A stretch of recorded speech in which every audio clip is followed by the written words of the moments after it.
আজকে সকালে কর্তামশাই বাজার থেকে খুব সুন্দর ফ্রেশ কচি একটা শীতলাউ কিনে নিয়ে আসলো। আমাদের অঞ্চলে এটাকে শীতলাউ বললেও এখন কিন্তু সারা বছরই এই লাউটা কিনতে পাওয়া যায়, আর আমরা যে কোনো সময় এরকম মজার মজার রেসিপি তৈরি করে খেতে পারি। আমি লাউটার খোসা ছাড়িয়ে খুব সুন্দর করে ছোট ছোট টুকরো করে কেটে নিয়েছি। তারপর আরেকটা বাটিতে ভেঙে নিলাম 4টি ডিম। আপনারা এখানে চাইলে ডিমের সংখ্যা একটা কম করে নিতে পারেন। তারপর ডিমে দিয়ে দিলাম স্বাদ মতো একটু লবণ, কয়েকটা কাঁচামরিচ কুচি, আর দিয়ে দিলাম অল্প একটু গোলমরিচের গুঁড়ো। এখন খুব ভালো করে একটা কাঁচা চামচের সাহায্যে নেড়ে ছেড়ে সুন্দরভাবে মিশিয়ে নেব। মেশানো হয়ে গেলে চলে যাব সরাসরি চুলায়। চুলায় আমি আগে থেকে একটু তেল গরম করে রেখেছিলাম। এখন ডিমটা পুরো প্যান জুড়ে দিয়ে দেব আর এরকমভাবে পেঁচিয়ে রোল করে নেব।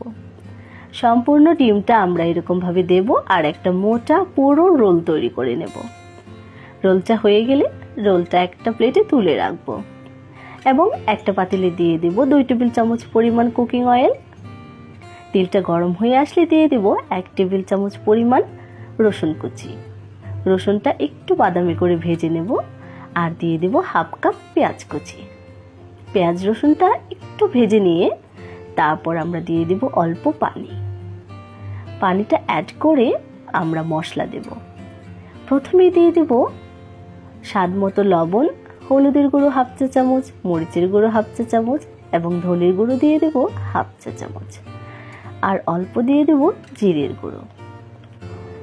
এখন 1 চা চামচ পরিমাণ দিয়ে দেব আদা বাটা। আমার আদা বাটাটা ফ্রিজে বরফ অবস্থায় থাকাতে তুলতে কিছুটা সময় লেগে গেল।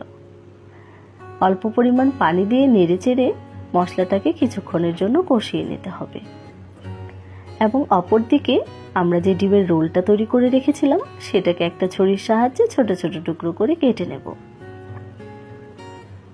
এটা কেটে নেওয়া শেষ হয়ে গেল আর অপরদিকে কিন্তু আমাদের মশলাটাও কষানো শেষ হয়ে গেল। এখন কেটে রাখা লাউগুলো সম্পূর্ণ দিয়ে দিতে হবে এবং মশলার সাথে খুব ভালো করে মিশিয়ে নিতে হবে।